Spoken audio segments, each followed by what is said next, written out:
Pernah rasa kulit wajah anda cepat berminyak atau kering bila bertudung di bawah panas terik? Ini antara dilema utama wanita moden yang sering diabaikan.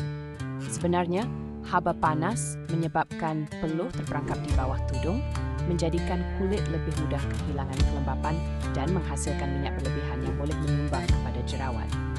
Mulakan rutin penjagaan kulit dengan membersihkan wajah 2 kali sehari menggunakan pencuci lembut agar tidak menanggalkan minyak semula jadi yang penting untuk keseimbangan kulit. Selepas itu, gunakan toner bebas alkohol untuk menyeimbangkan pH kulit dan menenangkan iritasi. Pilih pelembap ringan berasaskan air supaya kulit sentiasa terhidrat tanpa rasa melekit atau berat.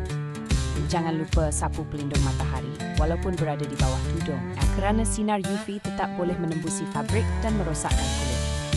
Tukar tudung setiap hari dan pilih bahan yang menyerap peluh seperti kapas untuk mengelakkan iritasi dan bau kurang menyenangkan. Elakkan menyentuh wajah dengan tangan yang kotor bagi mengurangkan risiko jangkitan bakteria.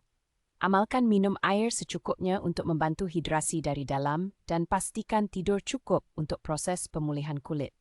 Dengan langkah ini, kulit anda kekal segar, sihat dan bersih sinar waktu. Hidup. Siap.